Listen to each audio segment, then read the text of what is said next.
Nothing we say is investment advice. Please pause on all 3 pages of this disclaimer and read it. Greetings, Algo Artisans. Wild week with all of the data coming out. CPI, we have the fighting in the Middle East, which has continued over the weekend. We have FOMC and the Japanese bank data coming out this week. Before we get into everything, get your free algo, links in the description. Give us a real name, fake name, I don't care. Give us your email, and we will give you a free algo. We'll also give you an invitation to a workshop that's going to be going on very soon here. Just keep your eyes and ears open for that in your emails. So we're going to take a look at the NASDAQ, USDJPY, BTC USD, that's Bitcoin, EURUSD, AUDUSD, and gold. Before we get into the charts, we'll take a look at the economic data as to what data comes out this week and how it might affect the charts. So here we go to Forex Factory. Monday, we have the Bank of Japan's policy rate, monetary policy statement, press conference. We don't know what time that's going to be, and it's tentative. It could happen on Tuesday. If the data comes out where they do something unexpected or extreme, then that could really push the entirety of the market around based on the Japanese yen's place in the world economy, world equity markets. So we got to watch out for that Monday. I would be hit and run a lot this week. Hit and run Monday, not going to hold positions for too long if I trade Monday at all. Tuesday, we have retail sales coming out, 8:30 a.m. EST. Wednesday, European Open, we got the British CPI. For those of you trading the British pound on the Forex markets or the FTSE maybe. We also have 8:30 a.m. EST on Wednesday.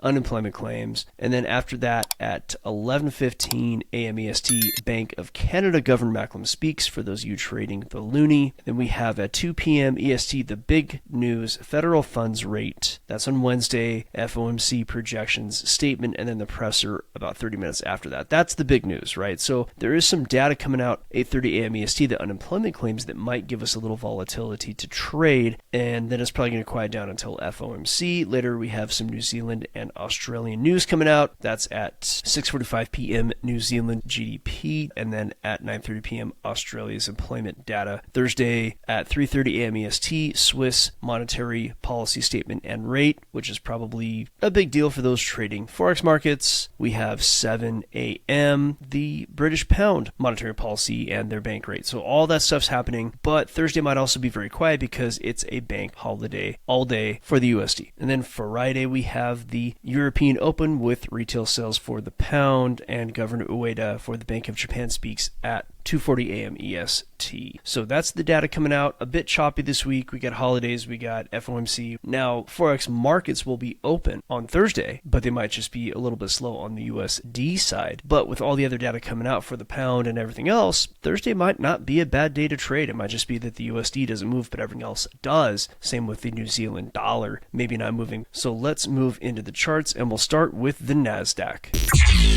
Now, high time frame, the NASDAQ still showing bullishness, but there is a bit of a pullback happening right now. There is some support at 21,569 as well as 21,475. Those areas might see a bounce, but right now I do think price might fall. I have this first line here as the Monday open, and it could be a wild Monday open due to all the events over the weekend. So I have price kind of dragging down into it, and then it could really do a lot of things, but ultimately I think it's just going to go sideways up until the FOMC. And that's where all the predictions stop this week at the FOMC. Just a reminder, these predictions are more for me to know which way the wind is blowing rather than for me to trade them, right? I use this data as a bias, and I use algos to trade, and any major news can throw this way off, especially on a week like this. So let's go over to USDJPY.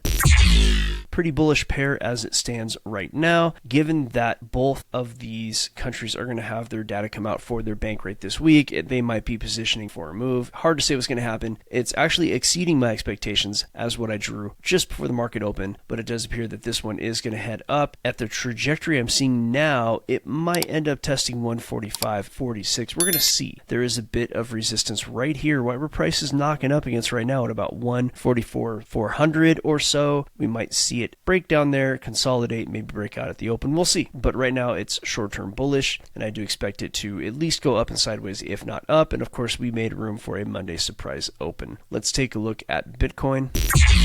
Bitcoin, of course, high time frame bullish in this time in the 4-year cycle. I do expect higher prices with Bitcoin in the future, but right now, just the next few days, it looks like it wants to pull back. Now, there was a major move up from 100,000, and that was back on the 5th of June, and it moved all all the way up to 110.5. So it did try to reclaim those all-time highs that were at 112,000, but was rejected, moving down precipitously. And I think it's going to come back down to test this area, grab some liquidity, and we'll see what happens next. I don't want to say it's going to go up and stay above 100, but it may bounce around 100. That bounce may sustain or not. We're going to see if and as that happens. Let's take a look at the EURUSD.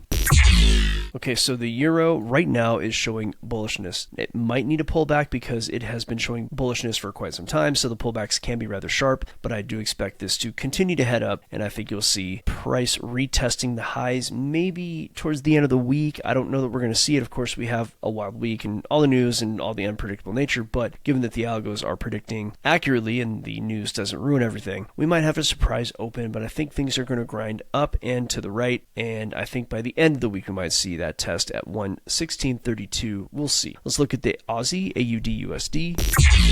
Okay, so high time frame, the Aussie is also bullish, but it is in a bit of a pullback or at least a consolidation. I think price might dip down into this area for some liquidity. It might not make it down past 64.67. It might even make it down to 64.59. These are two areas where price has reversed back up. So we might see price just kind of make its way down there and only go this far and then bounce or dip a little bit deeper, or it could simply just bounce right here at, like I said, 64.67. Eventually, I do think it's going to make its way up, but right now I think we're going to see a lot of sideways action this week. Let's take a look at gold.